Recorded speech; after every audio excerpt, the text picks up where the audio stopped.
analizando, nos quedamos la vez pasada analizando el, el Evangelio de San Juan, eh, el discurso del pan de la vida. Recuerden que es un discurso muy interesante sobre Jesús, pan de la vida. Después de haber Jesús multiplicado los panes y los peces, y donde Jesús se manifiesta como el pan del cielo, el pan bajado del cielo. Y es el inicio de lo que nosotros, ¿verdad? Conocemos con el discurso sobre la Eucaristía. Ya Jesús se va manifestando como Eucaristía desde el capítulo sexto del Evangelio según San Juan. Eh, por lo tanto, vamos ya a contemplar a ese Jesús que desde el primer momento Él quiere entregarse, ¿verdad? Como pan del cielo, como pan de la vida. Y recuerdo que compartimos también el misterio, el misterio hermoso de esa manifestación de Jesús como Eucaristía a través del milagro del Lanciano. Se recuerdan que comentamos la vez pasada que en ese lugar de Italia, ese monje que celebraba la Eucaristía, pero que había perdido la fe en la Eucaristía, y que Jesús quiso manifestarse en la hostia como carne humana y la sangre como, eh, o sea, el vino como sangre, como bebida espiritual. Entonces, vamos a reflexionar, ¿verdad?, sobre esto porque es un misterio muy hermoso, la manifestación de Jesús en carne y sangre verdadera, como verdadera comida, como verdadera bebida espiritual para los cristianos. Entonces, vamos a, vamos en este momento a, a comentar un poco lo que sigue, ¿verdad?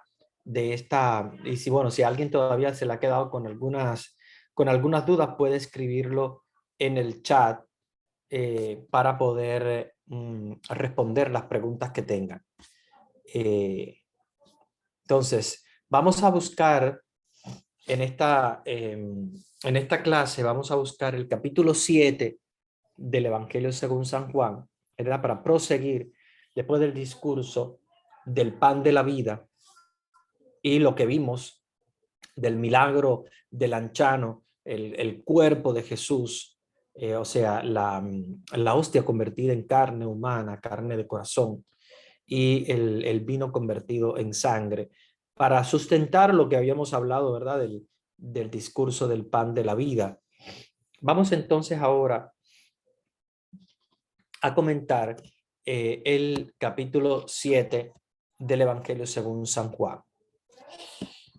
Entonces, capítulo 7 de San Juan, versículo 1 nos dice, después de esto, después del discurso del pan de la vida que Jesús hace, Jesús andaba por Galilea.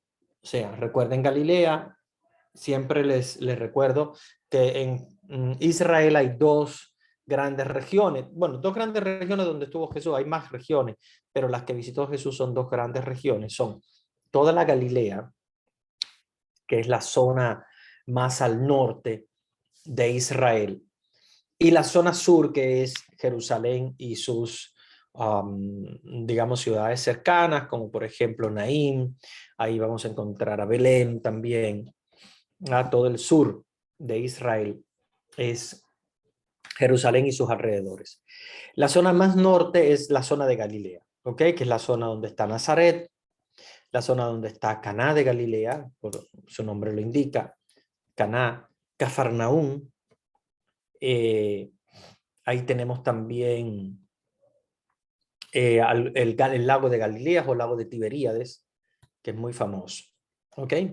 Entonces, Jesús andaba por Galilea y no podía andar por Judea porque los judíos buscaban para matarle. ¿Ok? Entonces Jesús se había movido de Judea hacia Galilea, que como sabemos es la tierra donde él nació. Pero se acercaba entonces la fiesta de las tiendas de los judíos, ¿verdad? Entonces, estaba en Judea, los judíos estaban buscando para matarlo. Recuérdense que al hablar del pan de la vida, en este caso, Jesús se estaba metiendo en una situación complicada y difícil, porque para los judíos el, el hecho de que Jesús se considerara Dios ya era un escándalo, pero aún así que él considerara el maná que cayó del cielo, que para ellos era la dádiva de Dios, o sea, Dios les había dado el pan, el maná en el desierto, y que Jesús dijo que con ese maná los antepasados habían muerto. Sin embargo, con el pan que él iba a dar, o sea, con el alimento que él iba a dar, que era su cuerpo, iban a tener vida, pues era un motivo de escándalo muy grande para los judíos. Por eso buscaban para matarlo.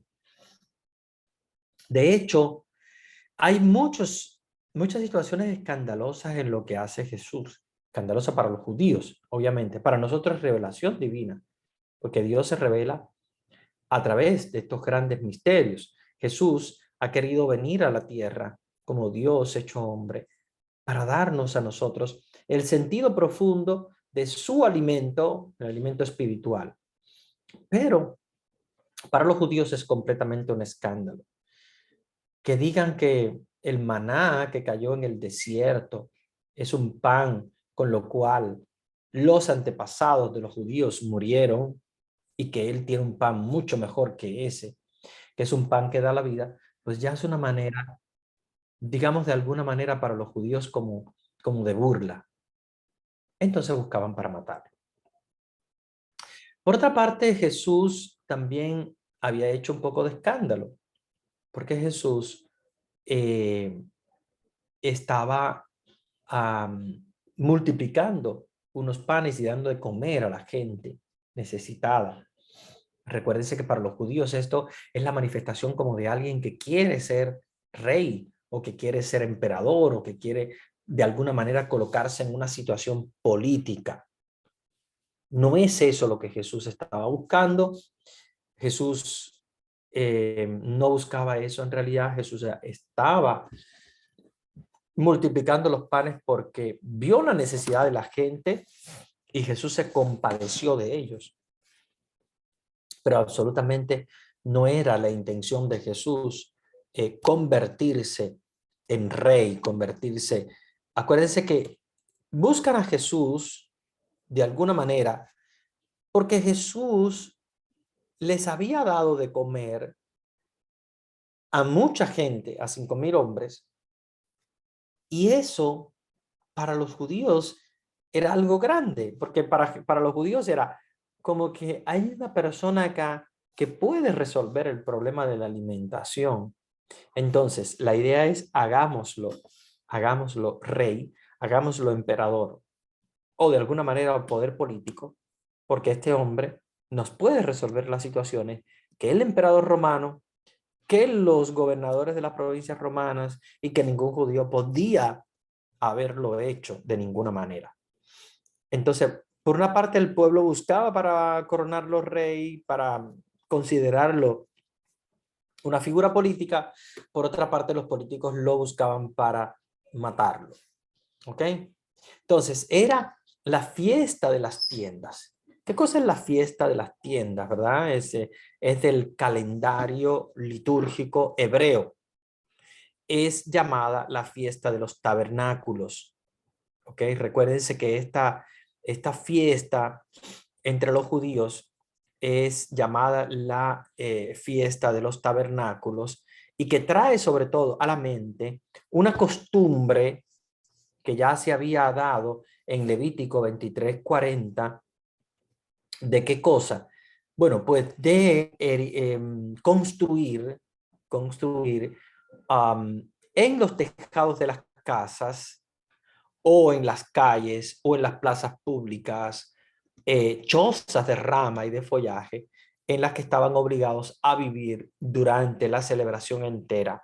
Todos los que no estuviesen exentos debido a la enfermedad o la debilidad, que obviamente los ancianos o los enfermos no podían, pero todos los demás estaban obligatoriamente obligados a eh, participar de estas tiendas, o sea, de hacer estas chozas, de hacer estas tiendas y vivir en ellas. Puede ser en el tejado, puede ser en una plaza, en alguna parte había que construir una choza para, de rama y follaje, para vivir durante estas fiestas.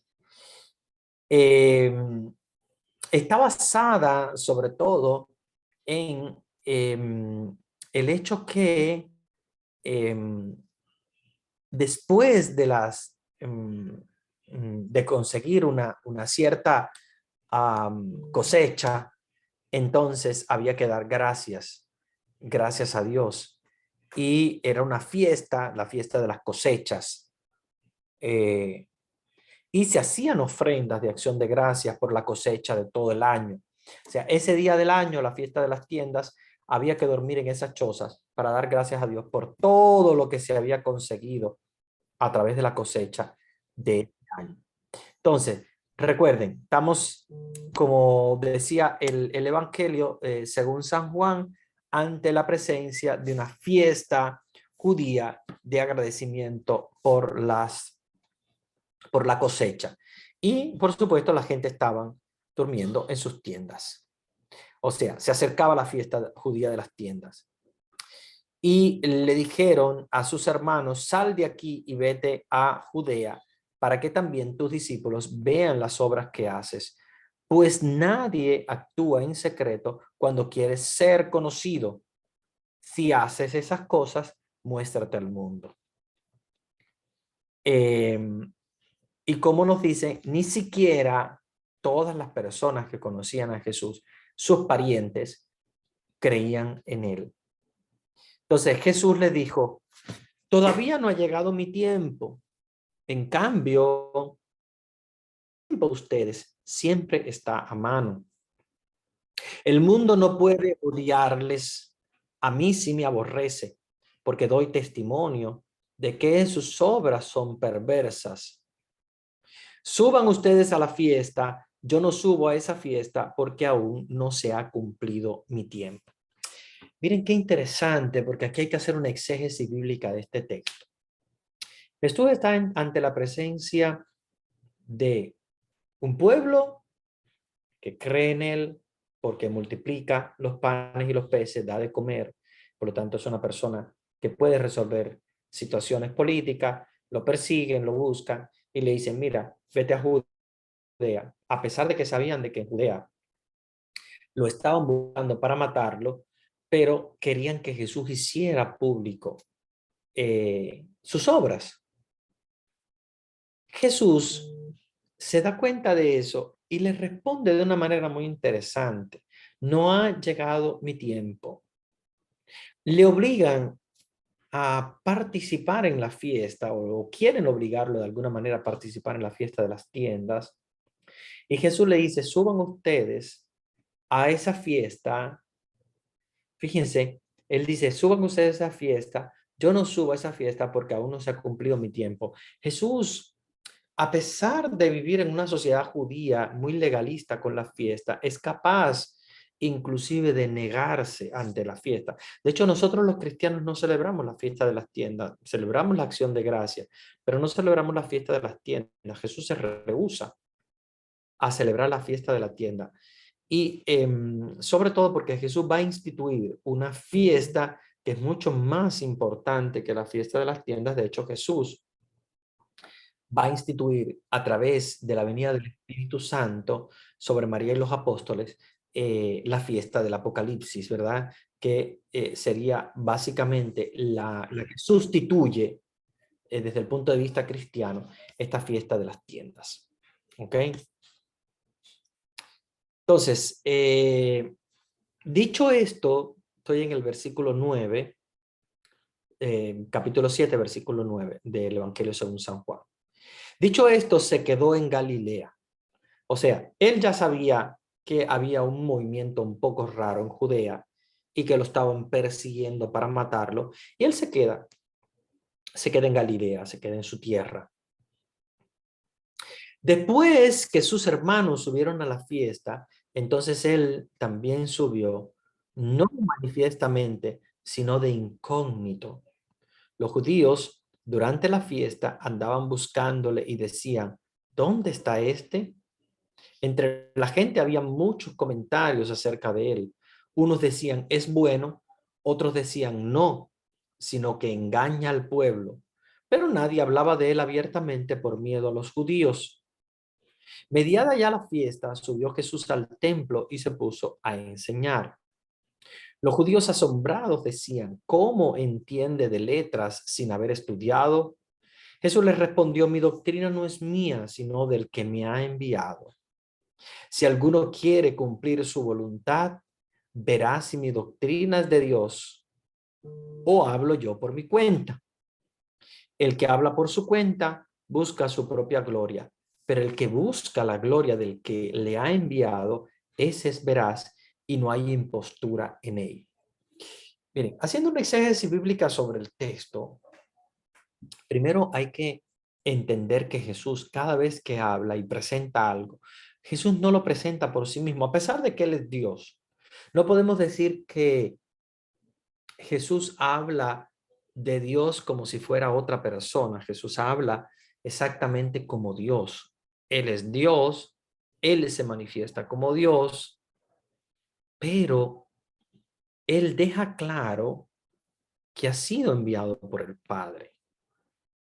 Y en este caso, Él cuando habla de su doctrina, que no es suya, obviamente, como dice, no es mía, sino del que me ha enviado, y si alguno quiere cumplir su voluntad, que verá que su doctrina no es suya, sino que es de Dios.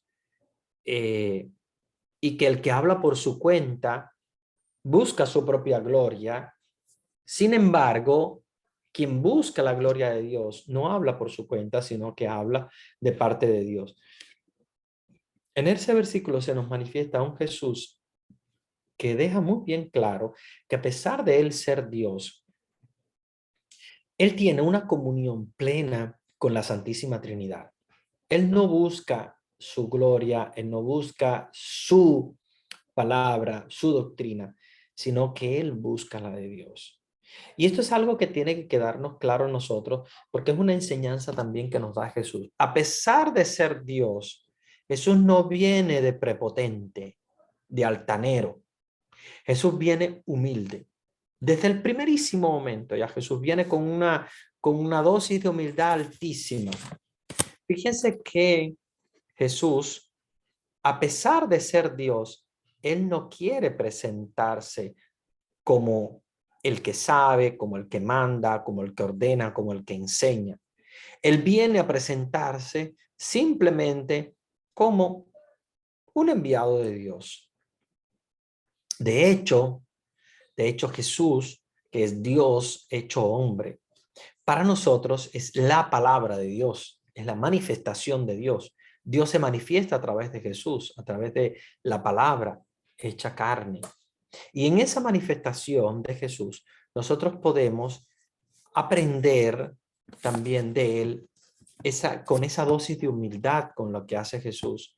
Cuando dice, yo no vengo a buscar mi voluntad, yo no vengo a presentar una doctrina que es mía, yo vengo a presentar algo que viene de Dios.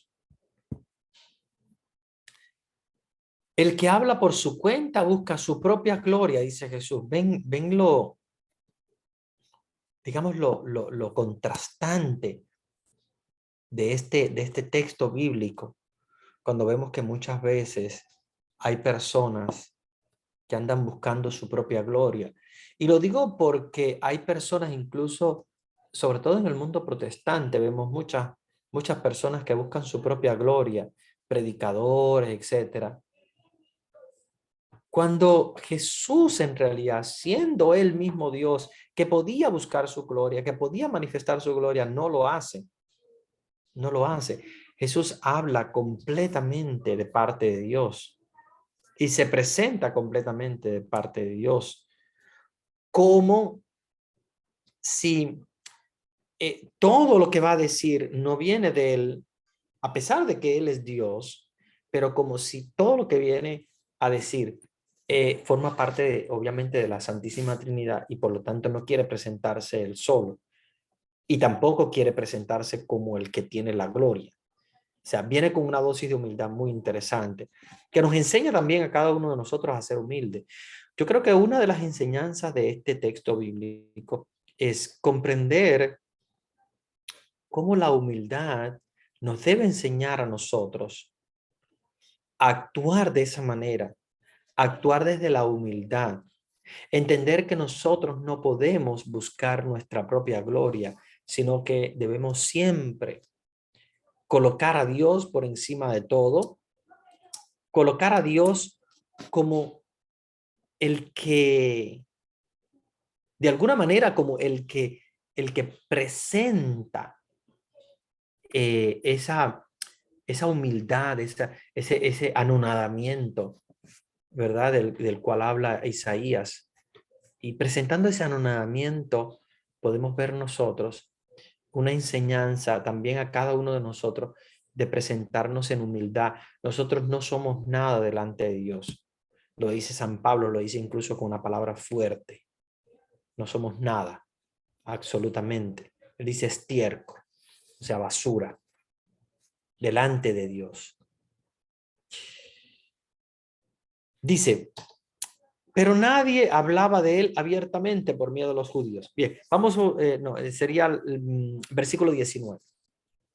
¿No es Moisés el que les dio la ley y ninguno de ustedes cumple la ley? ¿Por qué quieren matarme? Dice Jesús. Respondió la gente, tienes un demonio. ¿Quién quiere matarte? Y Jesús les respondió, una sola obra he hecho y todos se maravillan. Fíjense que ellos mismos son hipócritas. Recuerden cómo los fariseos viven una hipocresía constante. Dicen, ¿quién quiere matarte? Le dicen, ¿no?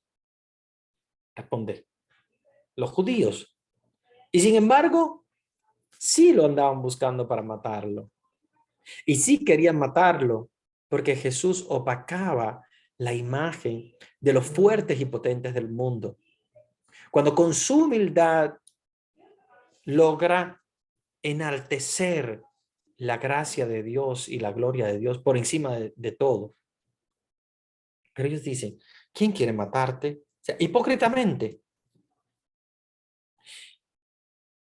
Dice Jesús, Moisés les dio la circuncisión, no que provenga de Moisés, sino de los patriarcas. O sea, es antes de Moisés incluso, a pesar de que Moisés la convierte en ley, la circuncisión. Y vosotros circuncidan a una persona el día del sábado. Si se circuncida a un hombre en sábado, para no quebrantar la ley de Moisés, se irritan entonces contra mí, porque he curado a un hombre entero en sábado.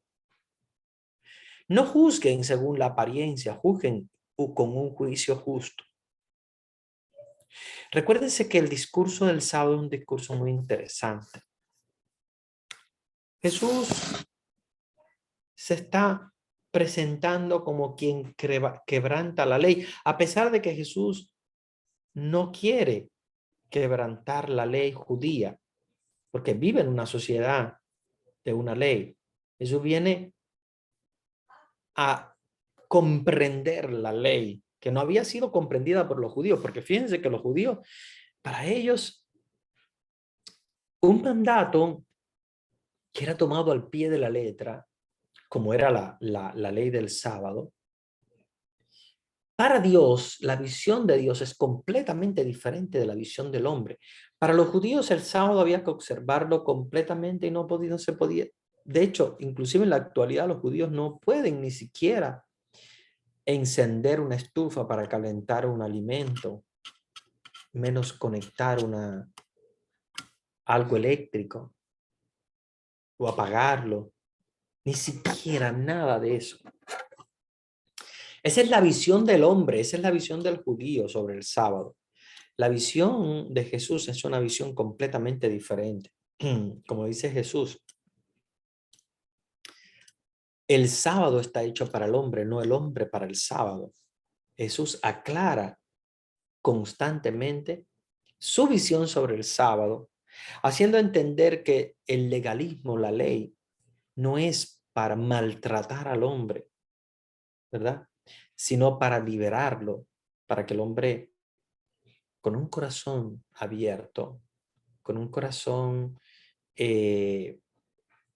humilde, puede entender que el sábado no es para hacer el mal, sino para hacer el bien. Y si hay una persona que ha estado, como dice Jesús, encarcelada porque ha sido endemoniado, porque ha tenido una situación de enfermedad, en sábado se puede curar, en sábado se puede sanar, porque el sábado debe ser el día en el cual nosotros exaltamos la gloria de Dios, y una sanación es exaltar la gloria de Dios. No podemos entender el sábado del punto legalista judío, que no se puede, que no se puede, que esto no, que esto no, que esto no. Cuando Jesús está obrando el bien. No se debe hacer nada malo el sábado, pero ningún día tampoco se debe hacer nada malo. Pero si estás haciendo un bien, ¿por qué los judíos se oponen a esto? Porque esa ley del judío, esa visión legalista, ese deseo de siempre cumplir al pie de la letra, los hace muchas veces alejarse de la propia ley. Porque el sábado no es para dejar a alguien con una situación de enfermedad, sino para atenderlo y cuidarlo. Entonces, Jesús aclara que el entendimiento de la ley sobre el sábado para los judíos estaba completamente equivocado. Los judíos estaban completamente equivocados. Observar el sábado implica sanar en sábado. Implica hacer el bien. ¿Ok? Dice Jesús, si se circuncida a un hombre en sábado para no quebrantar la ley, se irritan contra mí porque he curado a un hombre entero en sábado. Fíjense, le está diciendo a ellos, si ustedes circuncidan a un hombre en sábado, o sea, un niño, porque se han cumplido los 40 días y cae sábado, pero sí se puede circuncidar según los judíos. Dice, ¿cómo es que para ustedes sí es permitido circuncidar, pero no es permitido curarlo a una persona? O sea, sería absurdo. ¿Cómo puedes tú hacer el sábado una circuncisión que puedes inclusive hacer el domingo? Si quisieras, podrías hacerlo en domingo. Sin embargo, una enfermedad que no se puede aplazar porque la persona está enferma y cada minuto que pasa es importante, ¿cómo es que no logran ustedes darse cuenta de, de esa necesidad? Entonces, este discurso del sábado es muy interesante porque no solamente los judíos, también hay sectas como los adventistas del séptimo día, que todavía en la actualidad siguen guardando el sábado, pero al estilo de los judíos, al estilo de los judíos más recalcitrantes. O sea, prácticamente de quien observa el sábado al pie de la letra, pero no se da cuenta de que el sábado está creado allí para cumplir la ley del amor. Dice Jesús, no juzguen según la apariencia, juzguen con un juicio justo. Decían algunos de los de Jerusalén, ¿no es este a quien quieren matar? Miren cómo habla con toda libertad y no le dicen nada. ¿Habrán reconocido de veras las autoridades que este es el Cristo? Pero este sabemos de dónde es, mientras que cuando venga el Cristo, nadie sabrá de dónde es. Vean que los judíos andan buscando a alguien diferente a Jesús. Andan buscando un Mesías que venga raro, que no se sepa ni de dónde. Dice, de Jesús lo sabemos, viene de Galilea, es de Nazaret. Conocemos a María, conocemos a José, conocen a sus primos. Sin embargo, ellos andan buscando a alguien diferente. Alguien que venga, no sé, de alguna manera como montado en una nube. Ellos andan buscando algo demasiado raro, cuando Jesús es completamente normal. Jesús se manifiesta en este caso como dueño del sábado. Y por lo tanto, ellos querían matar a Jesús por esa situación. Porque no le creen, no creen que sea Dios, no creen que tenga la autoridad de ser el Cristo. Porque las mismas profecías lo decían, se llegará a los suyos, y los suyos no lo reconocieron. Miren a Jesús cómo actúa y se darán cuenta que Jesús viene a romper completamente con todo pensamiento judío. De hecho, para Jesús, el mesianismo, o sea, el actuar como Mesías, es algo que forma parte normal de su naturaleza de humano, de hombre. Para los judíos es algo raro y quieren ver algo como diferente, como algo que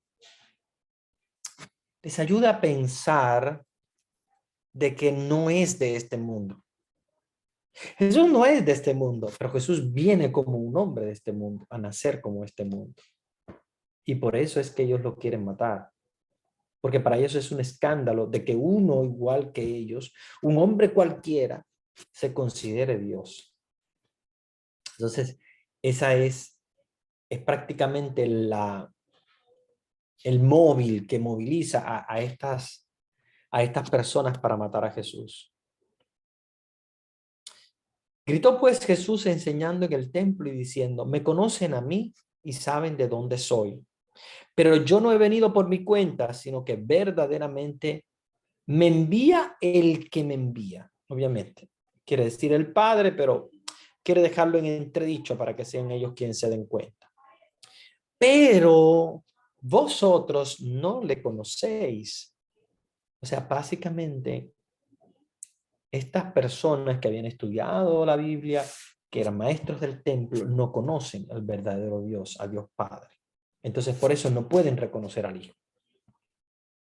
Porque tienen ciegas sus corazones. Yo le conozco porque vengo de él y este es el que me ha enviado. Querían pues detenerle, pero nadie le echó mano porque todavía no había llegado su hora. Y muchos entre la gente creyeron en él y decían, cuando venga el Cristo, hará más señales que las que ha hecho este. Y bien, se enteraron los fariseos de que la gente hacía estos comentarios acerca de él y enviaron guardias para detenerle. Entonces él dijo, todavía un poco de tiempo estaré con ustedes y me voy al que me ha enviado. Me buscarán y no me encontrarán. Y a donde yo esté, ustedes no pueden venir. Se decían entre sí los judíos, ¿a dónde se irá este que nosotros no le podemos encontrar? Se irá a los que viven dispersos entre los griegos para enseñar a los griegos. ¿Qué es eso que ha dicho? Me buscarán y no me encontrarán. Y a donde yo esté, ustedes no pueden venir. El último día de la fiesta, el más solemne, Jesús puesto en pie gritó, si alguno tiene sed, que venga a mí y beba el que cree en mí. Como dice la escritura, De su seno correrán ríos de agua viva. Esto lo decía refiriéndose al Espíritu que iba a recibir los que creyeran en él, porque aún no había Espíritu, pues todavía Jesús no había sido glorificado.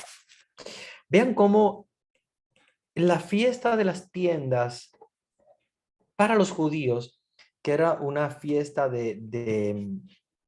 básicamente de agradecimiento, de acción de gracias. Jesús la convierte en una premonición, un adelanto, básicamente, de lo que él va a hacer, ¿verdad? Él y el Padre, que van a enviar al Espíritu Santo eh, después de su resurrección. Y aquí tenemos nosotros un índice muy interesante de cómo esta fiesta de los tabernáculos, esta fiesta de las tiendas, se llama de los tabernáculos de las tiendas, ¿verdad? De la misma manera. Porque agradecen a Dios haberles dado del cultivo de la tierra, haberles dado el cultivo, el fruto de la tierra. Pero lo interesante es que Jesús rompe la estructura de esta fiesta, no participa en la fiesta, sino que les promete la venida del Espíritu como sustituto de la fiesta de los tabernáculos. Acuérdense que Jesús cambia la estructura de la Pascua judía a una Pascua muy diferente. Ya no va a haber cordero o hierbas amargas. No. Para Jesús, la Pascua va a ser la entrega de su cuerpo y su sangre. Y la fiesta de los tabernáculos va a ser convertida en la fiesta del envío del Espíritu Santo. Y es por eso que la fiesta de los tabernáculos para los judíos tenía un sentido de agradecimiento a Dios por la tierra, pero para los cristianos es un agradecimiento por Dios hecho hombre en la tierra, que deja su promesa de entregar al Espíritu Santo. Entonces el Pentecostés es esa fiesta que sustituye a la fiesta de los tabernáculos y que la supera por el hecho de que es el recuerdo del Espíritu que viene a nosotros. Muchos entre la gente que habían oído estas palabras decían, este es verdaderamente un profeta. Otros, sin embargo, decían, este es el Cristo. Pero todos replicaban, ¿acaso va a venir de Galilea el Cristo? ¿No dice la Escritura que el Cristo vendrá de la descendencia de David y de Belén, el pueblo de donde era David? Se originó pues una disensión entre la gente por causa de él. Algunos de ellos querían detenerle, pero nadie le echó mano. Los guardias volvieron a donde los sumos sacerdotes y los fariseos. Entonces les dijeron, ¿por qué no le habéis traído? Respondieron los guardias. Jamás un hombre ha hablado como habla este hombre. Ven, ya desde ese momento, constantemente andan persiguiendo a Jesús. No llega la hora, Jesús todavía no es llegado a apresarse, ¿verdad? De esa manera, porque no ha llegado su hora. Jesús está esperando el momento en el cual el Padre lo va a glorificar a través de la crucifixión, de la resurrección. Pero ya desde este momento vemos cómo constantemente andan buscando a Jesús para matarlo. Fíjense que mandan unos guardias, solo que los guardias regresan vacíos. Y les dijeron, no les hemos mandado a que lo traigan. Y entonces ellos dijeron, jamás un hombre ha hablado como habla este hombre. O sea, los mismos guardias se espantaron con esa situación de Jesús, de hablar de esa manera, con esa autoridad. Y es por eso entonces que los que le habían mandado a los guardias, o sea, las autoridades civiles, las autoridades políticas, se asombran y entonces le dicen a estos guardias, ustedes también se han dejado embaucar. porque pensaba que Jesús estaba embaucando a la gente.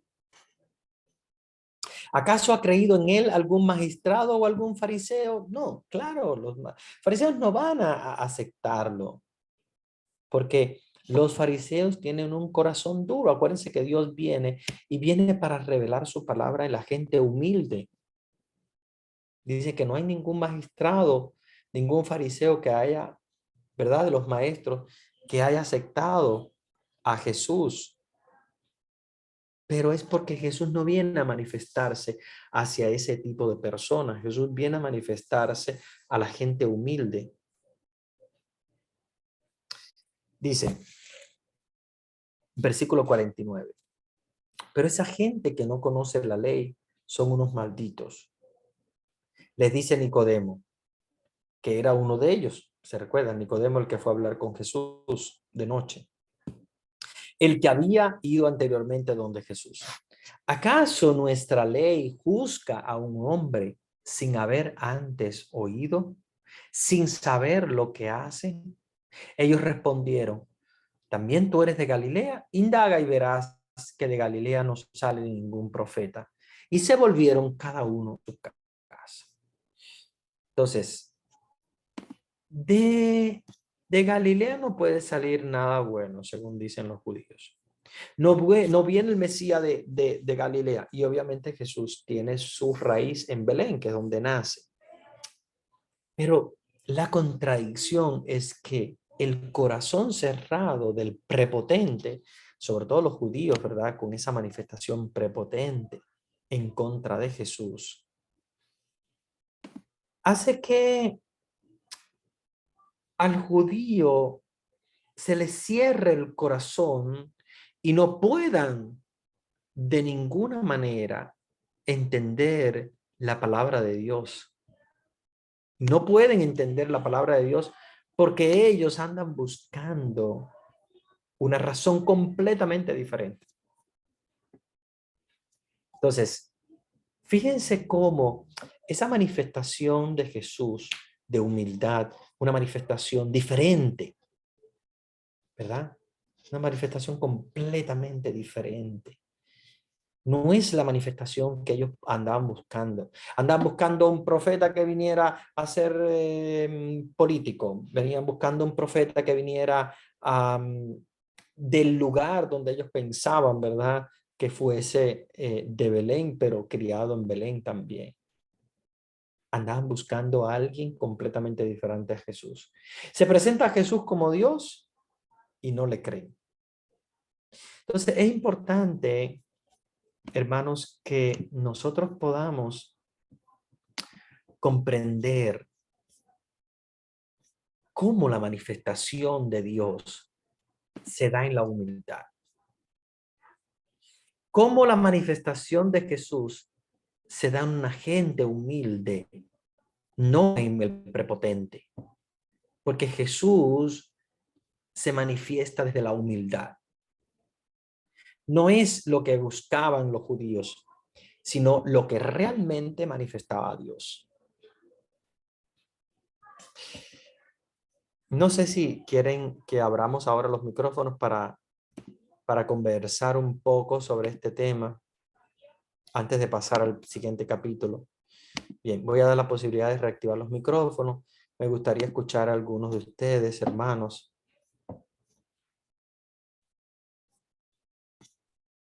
Padre, buenas noches. Sí, buenas noches. Disculpe, ingresé un poquito tarde, pero alcancé a oír algo. Ok. Yo no logro entender por qué el rechazo de los judíos cuando supuestamente creo que ellos eran maestros en cuanto a las leyes ¿no? del Antiguo Testamento o bueno, sobre todo lo escrito que había. Eran las personas que más se regían a la palabra, ¿cierto? Ujú. Y los que más tenían conocimiento de las profecías y de todo eso. Sin embargo, parece que no lograron entender la profecía en sí de cómo tenía que venir el Hijo de Dios, ¿no? Ellos esperaban, creo, a un rey así ya de frente, grande, poderoso, que podía hacer de todo, y no esperaron pues a la persona humilde en la que vino Jesús, ¿verdad?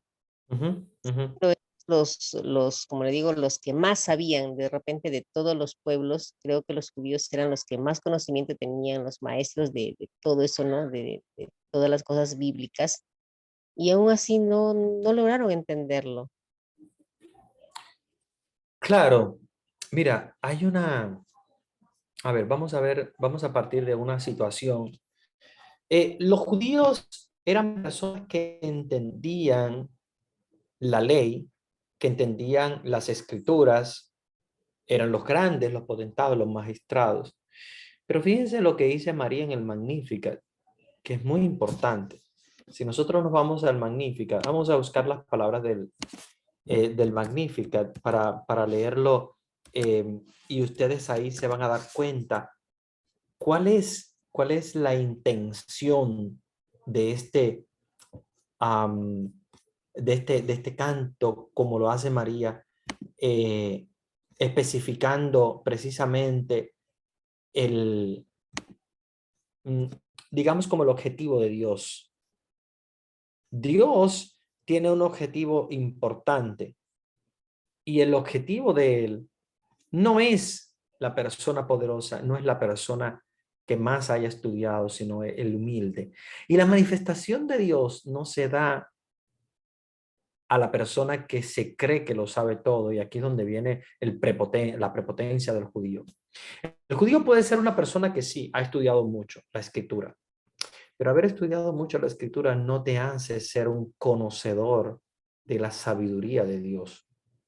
Una cosa es estudiar, conocer, y otra cosa es adquirir la sabiduría sin a veces ni siquiera haber estudiado ni leído nada. Y el más sabio es el pobre, el más sabio es el humilde, porque muchas veces el sabio y el humilde, Dios se les revela. Y aquí es donde viene el kit de la cosa. Miren lo que dice eh, el Magnificat. O sea, dice María, porque ha puesto sus ojos en la humildad de su esclava. Podríamos preguntarnos, ¿por qué Dios no escogió a una mujer que fuese hija de un maestro de la ley o esposa de un maestro de la ley? ¿Por qué Dios no escogió la mujer del emperador o la hija del emperador? Ha puesto sus ojos en la humildad de su esclava. Tenemos que primero entender a Dios para poder entender este proceso. Entendamos que Dios no piensa como nosotros. Nosotros pensaríamos, bueno, Dios tiene que manifestarse ante los magistrados, los que más saben, porque son los que estudian. Tiene que nacer de una familia rica o una familia que atiende el templo, no sé, la hija de una sacerdotisa o de un sacerdote. No, la humildad de su esclava. María es la sierva, es la esclava del Señor. Por lo tanto, ante ella se manifiesta todo, pero por la humildad, no por una posición política, no por un conocimiento desde el punto de vista intelectual, no, absolutamente nada. Y por eso desde ahora todas las generaciones me llamarán bienaventurada, porque el poderoso ha hecho obras grandes en mí. Su nombre es santo y su misericordia llega a sus fieles de generación en generación. Dice, dispersó a los soberbios de corazón, derribó del trono a los poderosos y enalteció a los humildes. ¿De qué manera Dios derriba del trono a los poderosos? Haciendo que la sabiduría no llegue a través del conocimiento profundo que tienen, sino de la humildad. Si esos judíos no hubiesen sido gente humilde, hubiesen reconocido a Dios, como pasó con Nicodemo. Nicodemo fue un judío conocedor de la ley también, pero Nicodemo fue un hombre humilde que va a visitar a Jesús, que quiere aprender más de Jesús. Y de hecho interviene en este momento diciendo, o sea, espérense, no podemos condenarlo si no lo hemos ni siquiera juzgado, ni siquiera se ha defendido. Porque Nicodemo entendía bien quién era Jesús. A pesar de ser de la élite, Dios sí se manifiesta en él. ¿Y por qué en Nicodemo sí y en algunos letrados sí y en otros no? ¿Por qué en los humildes y en los potentados o los prepotentes no? Porque Dios tiene un objetivo. El objetivo de Dios es lo que dice el Magnificat. María lo dice muy claro. Derribó del trono a los poderosos y enalteció a los humildes. Derribó del trono a los poderosos y enaltece a los humildes. Aquel que es prepotente, por más que haya estudiado la escritura, no va a entender. Que es lo mismo que dice Jesús cuando habla en parábolas. Dice, esto es para que si tienen, para que teniendo ojos no vean y teniendo oídos no escuchen. Porque es la revelación del amor de Dios y Dios no lo va a revelar a quien se ha cerrado completamente a su voluntad, a su palabra, que se ha cerrado a lo que realmente Dios quiere, a lo que Dios busca, que es la humildad. Dios viene en humildad, no puede de ninguna manera contradecir su humildad y ser un prepotente. Entonces, por eso es que a veces nos damos cuenta de que Dios se manifiesta no a personas que tienen una sabiduría muy alta, sino a personas humildes, sencillas. Fíjense las apariciones, fíjense muchas veces las mismas revelaciones de Dios. Es gente sencilla, no es gente prepotente, no es gente ni siquiera estudiada. Ahora, no quiere decir que Dios no se manifiesta a los estudiados, no, que no ame a los que han estudiado. Sí, claro que lo hace, pero a quien junto con eso es humilde, porque la mayoría de los magistrados pierden la humildad, sobre todo los judíos. O sea, el 99.9% de los judíos magistrados no reconoce a Jesús y es por su propia actitud, que es una actitud prepotente. Entonces, entendamos cómo Dios actúa para poder entender por qué a los judíos estudiosos de la ley no y a María o aquellos humildes sí. Esa es la razón. Bien, vamos entonces, hermanos y hermanas, también a, a escuchar otras intervenciones.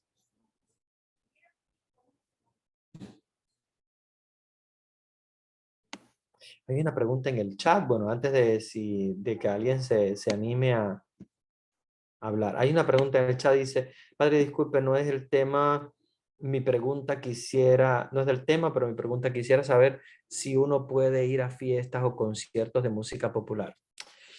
Esta es una pregunta muy buena, porque aquí yo no te podría Buenas decir. noches, padre. Sí, buenas noches. Voy a terminar con Sí, esta pregunta y ahora te voy a dar la palabra. Es una pregunta muy interesante porque no podemos decir que sí o no, porque todo depende de qué fiesta es. Ah, dice que en Semana Santa. Ok, obvio, claro, Semana Santa no es tiempo de fiesta. Yo creo que es importante que tengamos en cuenta que la Semana Santa, aunque en algunos lugares la consideran una fiesta, para nosotros la Semana Santa no es una fiesta, es un tiempo de reflexión. La fiesta es la resurrección. Si es una fiesta de Semana Santa, de resurrección, yo creo que sí podemos participar. Ahora, participar en una fiesta un Viernes Santo no tiene sentido, igual tampoco el sábado, ¿ok? Ahora, si es una fiesta que se hace el domingo y es por la resurrección del Señor, yo creo que sí, no hay problema. Ahora bien, hay que averiguar bien qué es lo que se va a hacer a la fiesta. Ah, vamos a ir a la fiesta, a emborracharnos y qué sé yo, pues obviamente no tiene sentido cristiano ir a esa fiesta de esa manera. Vamos a ir a una fiesta porque hay una feria y los niños montan en los aparatos y tal, y es domingo de resurrección. Pues yo no le veo ningún problema, claro que sí, sí se puede, porque no es un acto negativo, no es un acto malo, a veces es para hacer que los niños se diviertan, y coincide con una fiesta que nosotros nos alegramos, que es la resurrección, obviamente el domingo. No le veo ningún problema. Ahora, la Semana Santa es un tiempo de reflexión, no es un tiempo de fiesta. ¿verdad? De hecho, la iglesia no celebra bodas en la Semana Santa, absolutamente, en ningún día de la cuaresma, ¿eh? Pero bueno, especialmente la Semana Santa no se pueden celebrar ningún tipo de bodas. ¿Por qué? Porque la Semana Santa tenemos que entender que no puede ser absolutamente para fiesta. La Semana Santa tiene que ser para reflexionar, para meditar, para retirarnos. Entonces nos retiramos del mundo con reflexión, Eucaristía, retiros, etcétera. Ahora bien, si el domingo hay alguna fiesta y no es para algo malo, por ejemplo, bueno, se van a emborrachar o lo que sea, yo creo que no hay problema ninguno. Se puede ir, se llevan los niños. Si hay alguna pareja, que tienes tu pareja, tu esposa, tu esposo, y quieren ir, bailar, yo no le veo ningún problema si es dentro de las celebraciones de la resurrección y no se está haciendo nada malo, ¿ok? No se está haciendo nada malo. No tenemos tampoco que moralizar las cosas. Los evangélicos, por ejemplo, no sé, ellos usan un tipo de ropa, no sé, faldas muy largas, etcétera. No, nosotros no somos de esa manera. Nosotros dejamos que la persona se vista como quiera, siempre y cuando sea, obviamente, un vestido decente, ¿no? Vestido decente. Entonces, sí, claro, nosotros tenemos otra visión completamente diferente. No, nosotros no somos de restringir, esto, no, no. Nosotros simplemente vemos, los católicos, si eso no te hace daño espiritualmente, pues puedes hacerlo. No hay problema ninguno. Eh, Lo extraño también es que los judíos llaman Cristo a quien ellos esperaban. Sí, claro, porque acuérdense que Cristo quiere decir ungido, ¿ok? Y entonces ellos esperaban el Cristo, ¿ok? De alguna manera, la, la espera que todavía algunos judíos, ya la mayoría de los judíos no son de la idea de esperar un Cristo, porque ya la mayoría de los judíos que ha pasado el tiempo y aunque no crean en Jesús, ellos ya no esperan un Cristo, se han enviado. Pero hay muchos que todavía en la actualidad siguen esperando el Cristo, siguen esperando que Cristo va a venir, porque no fue Jesús el Cristo, sino otro que no ha venido todavía y siguen esperándolo. Pero le llaman Cristo porque Cristo quiere decir ungido, el ungido que va a venir. Entonces, sí, eso es una, es un error judío porque siguen esperando a alguien que ya no va a venir, porque obviamente, bueno, va a venir Jesús, pero ya en su segunda venida. Eh, pero cuando él vino, no lo reconocieron. Y esta es una de las grandes problemas, digamos, de la sociedad judía, porque consideraron a Jesús un hombre cualquiera y no se dieron cuenta de que estaban conviviendo con Dios mismo. Pero lo llaman Cristo, sí. Sí, lo llaman Cristo porque es el ungido. Ok, había alguien que quería Sí, yo, padre, algo. que estoy abriendo el micrófono. Oh, ya. No, es que dos cosas para a ver si me la puede dar una aclaradita. Ujú. Dice, yo quería preguntarle, refiriéndome a que Jesús dijo, ¿por qué quieren matarme? Y pensé ahí también que Jesús dijo en el huerto de Getsemaní, Padre, si es posible, aparta de mí este cáliz. Como que juntándola pensé, Jesús en algún momento tuvo miedo de lo que le esperaba. Mira, Y sí. la otra es cuando cuando usted mencionó que le daría el Espíritu Santo a los discípulos a nosotros, después que ya él se fuera, porque antes todavía no estaba. Pero pensé, pero si el mismo Jesús fue en entrada del Espíritu Santo, es decir, que él sí lo tenía, pero Ujú.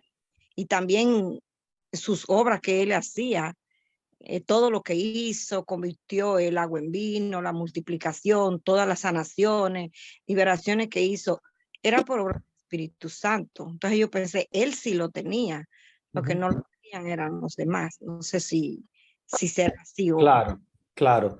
Mira, vamos a empezar con la primera. Sí, realmente lo que hice es interesante porque se ha llegado a pensar que Jesús pudiera haber sentido miedo, haber sentido temor, ¿verdad? Ante la cruz. Y hay muchos sucesos que leemos en la Sagrada Escritura que nos dice que Jesús, siendo humano, porque él compartió todo lo humano, igual que nosotros, excepto el pecado. Obviamente, la única cosa que Jesús no hizo fue pecar, pero compartió todo, o sea, los sentimientos, las emociones, las pasiones. Y obviamente, si entendemos que Jesús pudo haber sentido miedo como humano, y el hecho de acercarse a la cruz, como todo ser humano, siempre hay miedo del sufrimiento, miedo del sufrimiento. Ningún ser humano busca el sufrimiento, ni quiere el sufrimiento. Jesús tampoco, porque si no hubiese sido masoquista. Si Jesús hubiese dicho a la cruz, pues venga, qué bien, no, entonces hubiese sido un tipo masoquista. Jesús no es masoquista, ningún cristiano es masoquista, ningún cristiano busca el sufrimiento por el sufrimiento. Todos evadimos el sufrimiento y de alguna manera no queremos sufrir, ¿verdad? Nadie quiere sufrir. Nadie dice, yo quiero sufrir, me pongan en la cruz, nadie. Obviamente sería una actitud masoquista y sería una actitud también incluso rara de Jesús. Ven, vamos a morir en la cruz. No. No es ese es el sentido del miedo, porque acuérdense que Jesús experimenta el miedo porque es un ser humano, no quiere la cruz porque es normal en un ser humano, no es masoquista, no quiere la cruz, no busca el sufrimiento, pero la acepta. De ninguna manera Jesús sale corriendo ante la cruz. Entonces, sí, claro que le dice, Padre, aparta de mí este cáliz. Aparta de mí este cáliz porque él siente miedo, él siente angustia. Es un ser humano, no busca el sufrimiento, no quiere el sufrimiento, ni busca a pesar de que obviamente siendo Dios, Dios tampoco busca el sufrimiento ni quiere sufrir. Dios simplemente lo que hace es que es el proceso para la redención y acepta el sufrimiento, lo acepta como condición, como cuando nosotros, por ejemplo, tenemos una enfermedad, no buscamos la enfermedad. Nadie busca una enfermedad como que, ay, contágiame, yo quiero enfermarme. No, nadie busca eso. Nadie. Nadie quiere una enfermedad, pero ya que viene, tienes que aceptarla. ¿Qué puedes hacer? O sea, hay que enfrentarla. Y el pensamiento de Jesús es muy claro, es un pensamiento, el sufrimiento no lo quiero, no lo buscamos, como cristianos no buscamos el sufrimiento, pero lo aceptamos. Entonces Jesús como ser humano puede haber sentido tristeza, haber sentido angustia, haber sentido miedo, son sentimientos normales y no son pecados. Nadie puede ser acusado de pecado por haber sentido emoción de miedo o una emoción de angustia ante algo, no, pero acepto.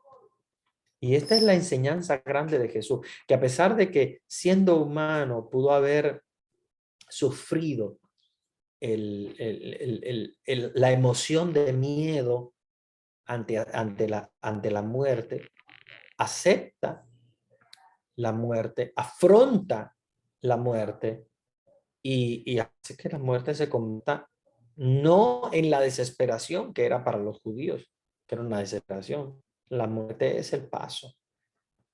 Jesús hizo que la muerte se convirtiera en el paso a la resurrección. Antes de Jesús no existía, obviamente. Sin embargo, después de Jesús, la muerte se convirtió en el paso a la resurrección. Y aquí es donde el, el miedo de Jesús humano, se convierte en la entrega de Jesús siendo Dios. Ven, de alguna manera hay como un doble sentimiento. Por una parte, el miedo como humano ante la cruz. Por otra parte, el sentimiento de entrega como Dios ante la cruz. O sea, aparta de mí este cáliz, miedo, pero que no se haga mi voluntad, entrega.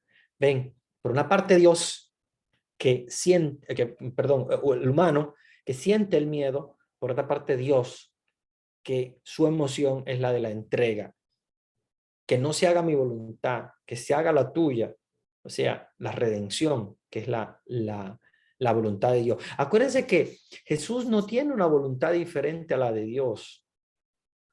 Lo que dice Jesús, lo dice porque en él está el Padre y el Espíritu. Y cuando dice que que no se haga mi voluntad, que sino la tuya, es que no se haga mi voluntad como ser humano, sino que se haga mi voluntad como Dios, es entregarme a la cruz. Y por eso la aceptación de Jesús en la cruz y la muerte de Jesús en la cruz.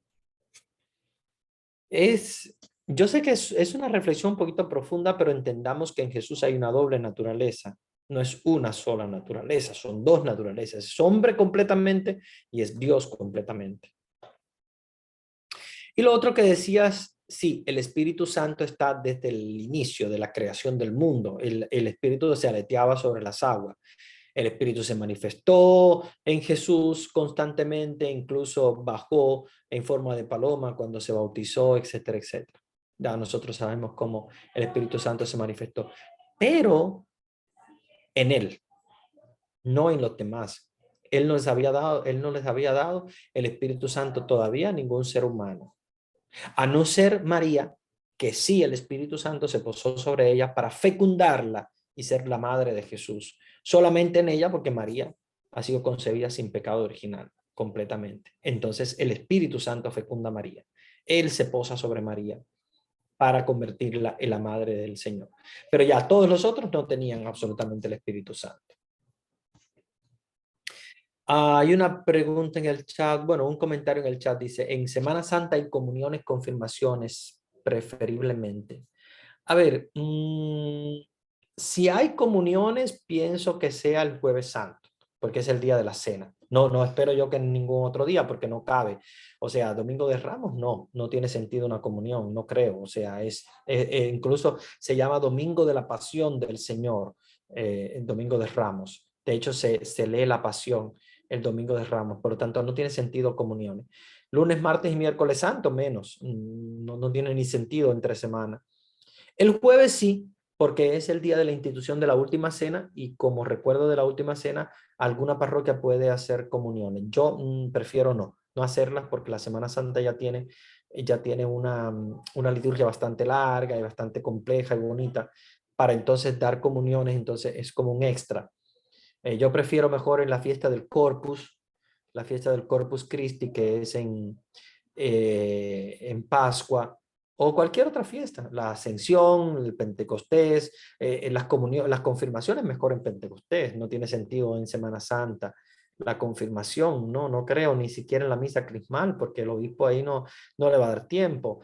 No sé, creo que no. Yo espero que no lo hagan en otras comunidades, pero si lo hacen, no deberían ser con fiesta, porque estamos en Semana Santa.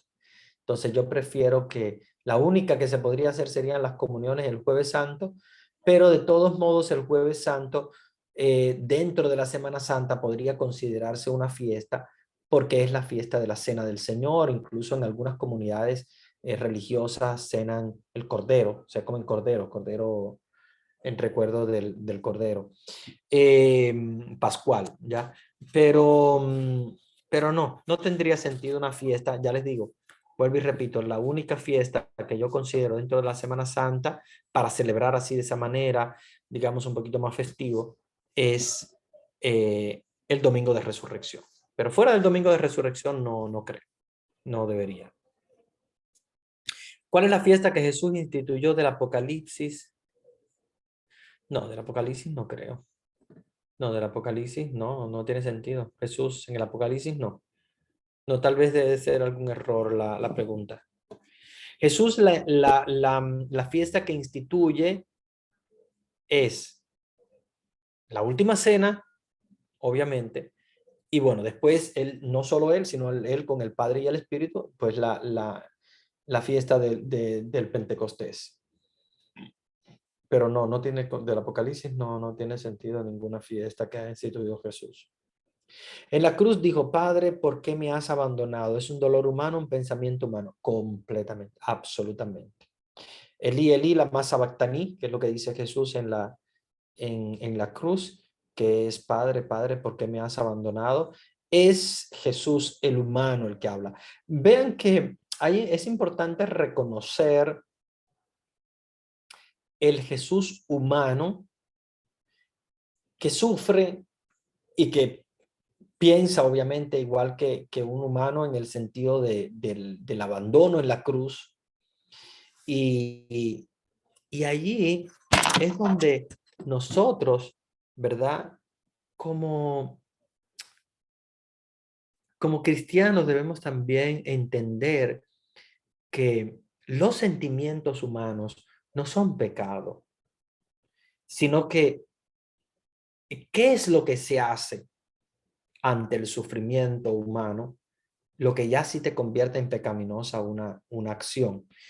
Pongamos que un sentimiento o un pensamiento de que Dios me has abandonado, de alguna manera como pelearse con Dios, que algunas personas lo hacen, no es un acto negativo, es un acto normal. Ahora bien, si tú te cierras ante ese pensamiento y actúas alejándote de Dios y dando las espaldas a Dios, ahí sí entonces viene la reacción del... Acuérdense que hay un sentimiento y una reacción ante el sentimiento. Puede que tal vez una persona te cae mal y eso no está mal. Una persona te cae mal. Hacerle daño, ya eso es pecado. ¿Ven? El sentimiento, la emoción no es un pecado. Es algo normal del ser humano sentir sentimientos de abandono, de miedo, de frustración. Jesús se frustró, acuérdense, cuando vio toda aquella gente vendiendo en el templo y empieza y hace un látigo y empieza a voltear las mesas de los vendedores. Es normal la reacción de un sentimiento, ¿verdad? Completamente humano, pero que detrás de todo eso hay una reacción completamente divina. Fíjense que Elí, Elí, lama sabactaní es una palabra que te dice, Dios mío, ¿por qué me has abandonado? Es el sentimiento del abandono, porque acuérdense que Jesús estaba cargando consigo el pecado de todo el mundo y de toda la humanidad, inclusive el pecado que nosotros estamos cometiendo ahora en la actualidad, Jesús lo estaba cargando en ese momento. Y por lo tanto es un sentimiento tan fuerte que le inunda como ser humano. Pero la reacción de Jesús es una reacción completamente divina. Vean, la emoción, el sentimiento es humano, pero su reacción es completamente divina. Su reacción es la entrega. La emoción es frustración, es angustia, es miedo, pero su reacción es de entrega a Dios. Padre, en tus manos encomiendo mi espíritu. O sea, es una reacción completa divina que no lo hace un ser humano. Lo hace Jesús por ser Dios. Pero como ser humano, obviamente, porque si no, sería absurdo que Dios hubiese venido como Dios y no como ser humano, porque estaríamos en las mismas. Dios ya se manifestaba como Dios antes, en Moisés, en Abraham, y no lo escucharon. Entonces, Dios decide venir como ser humano, en encarnarse. ¿Para qué? Para que entonces nosotros tengamos absolutamente la opción de ser como Él, de poder imitarlo. ¿Por qué? Porque fue completamente humano. Experimentó las emociones, los sentimientos, las pasiones humanas normales de un ser humano. Pero sus reacciones eran completamente divinas. Por eso es que Jesús, decimos, no cometió ningún pecado, porque es la reacción de Jesús es completamente divina. Padre, encomiendo mi espíritu, en tus manos encomiendo mi espíritu. A pesar de que sentía el abandono de Dios, porque es un sentimiento humano, él se entrega como Dios. Entonces, sentimiento humano, pero reacción divina. Y eso es una cosa que no es fácil entenderla en Jesús, no es fácil, hay que estudiarla y descubrirla.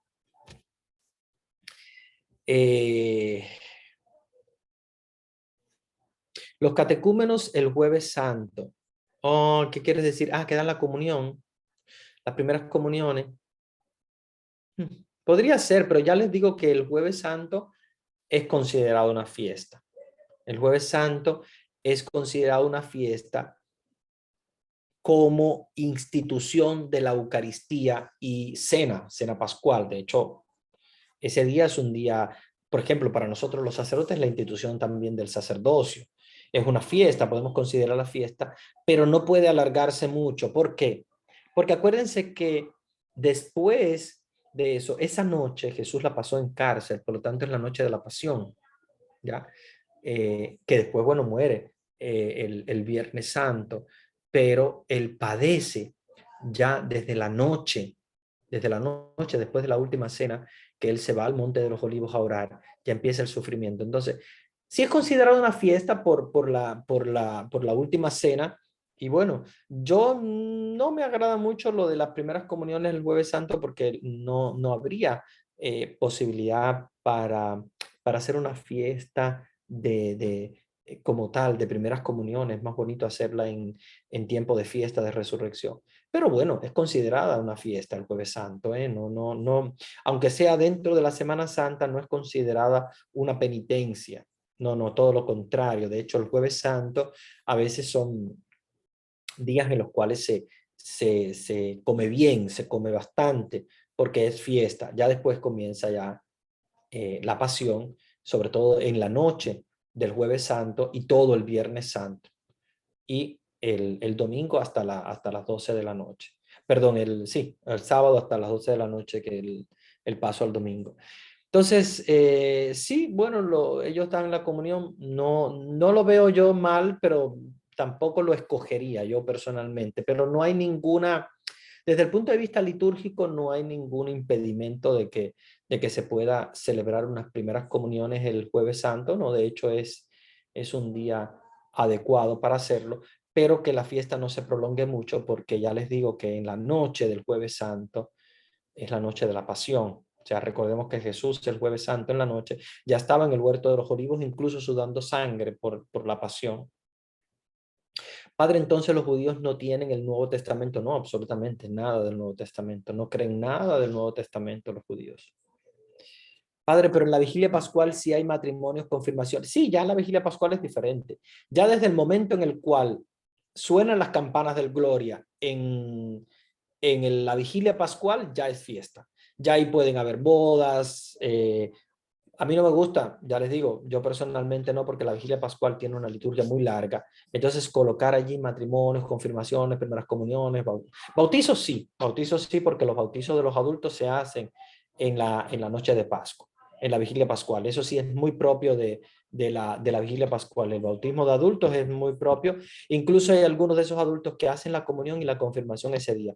Pero recuérdense que ya la vigilia pascual es Pascua, es fiesta. Ahí sí no habría ningún impedimento absoluto de hacer fiesta, nada en lo absoluto, porque ese día sí es de fiesta, es día de regocijarse, de hacer grandes celebraciones, claro que sí. Muy bien. No sé si alguien más quiere hacer una pregunta, algún comentario.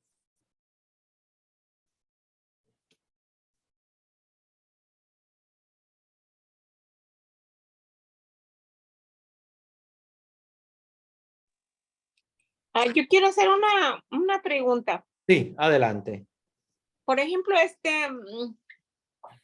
escuchado ya dos comentarios de dos sacerdotes que si no es el vino de uva, no es, por ejemplo, que para que se haga la presencia real de Cristo en la Eucaristía, tiene que ser el sacerdote, el vino de uva y el pan sin levadura. Pero el sacerdote, ya he escuchado dos sacerdotes que dicen que si no que si no es el vino de uva, no se hace presente Jesús en la hostia consagrada. Sí, sí, tienes razón, porque la liturgia nos dice que para celebrar la Eucaristía tiene que absolutamente hacerse presente Jesús en las especies que ha usado para la última cena, y lo que él usó como especies para la última cena son el vino de uva, que puede ser de un tipo, puede ser de otro. Bueno, es tratado siempre, sobre todo las monjas de clausura, que son las que se dedican, o los monjes de clausura, a hacer el vino para consagrar y las hostias para consagrar. Ellos tienen unas maneras de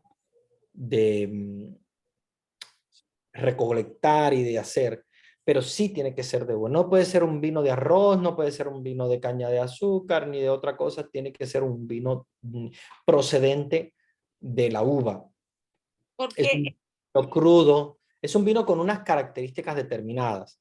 Y el pan absolutamente sí, también sin levadura. No puede ser que yo agarre una galleta de soda o lo que sea. No, no, no, absolutamente no.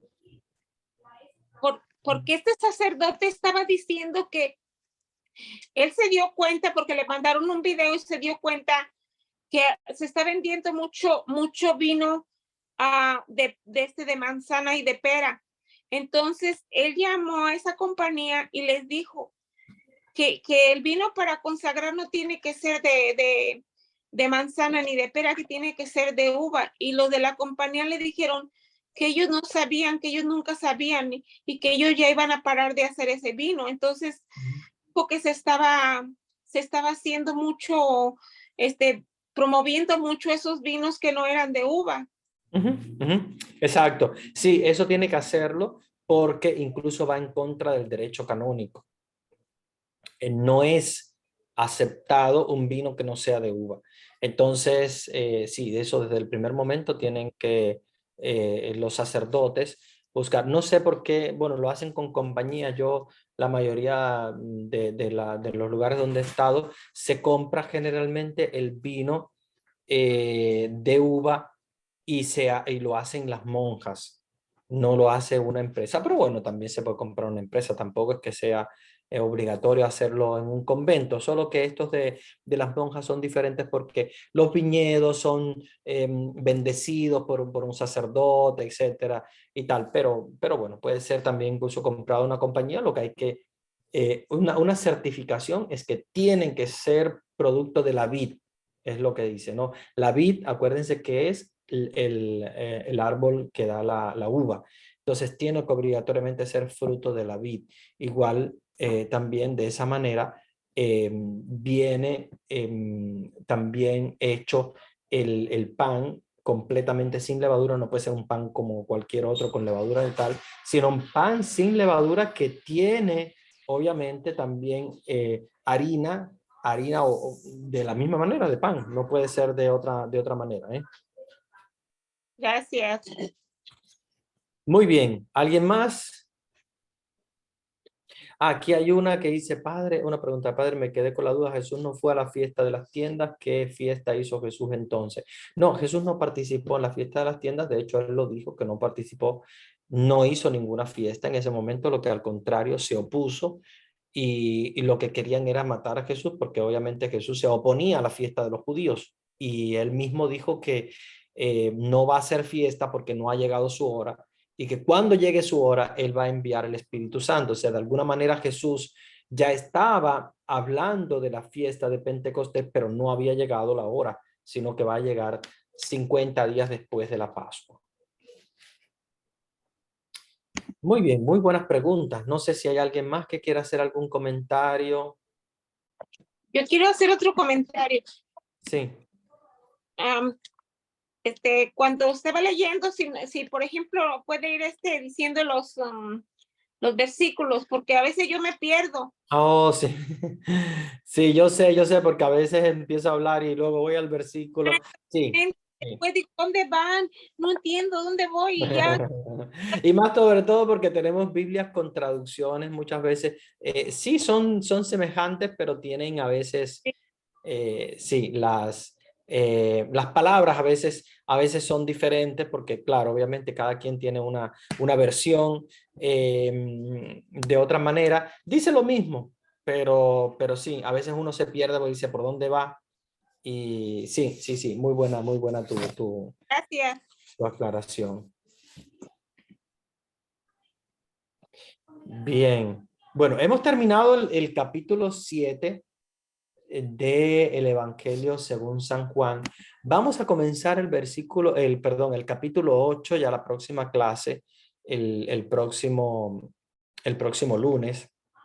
Vamos a comenzar con el capítulo 8 del Evangelio según San Juan, donde vamos a ver lo propio del capítulo 8 es la adúltera, o sea, es el, el central de ese capítulo. Ustedes se recordarán muy bien lo que pasó con la adúltera y qué hermosa la enseñanza de Jesús. Entonces eso lo vamos a ver la próxima clase. Muy bien, entonces vamos a orar para dar la bendición y vamos a dejar estos 15 minutos que nos quedan para los avisos y esperemos, ¿verdad? Que nos veamos el próximo lunes. Si hay alguien que por ser Semana Santa y tal no puede estar, bueno, puede ver después la grabación. Nosotros de todos modos vamos a conectarnos con las personas que participen para seguir aprendiendo de Jesús. Y bueno, va a ser un capítulo muy interesante porque vamos a hablar del capítulo 8 de San Juan, la adúltera, y vamos a hablar de la actitud de Jesús ante el pecado, porque es un capítulo muy interesante de mucha enseñanza. Vamos a recibir entonces la bendición del Señor. El Señor esté con ustedes. Y con tu espíritu. Y la bendición de Dios Todopoderoso, Padre, Hijo y Espíritu Santo, descienda sobre ustedes y permanezca para siempre. Amén.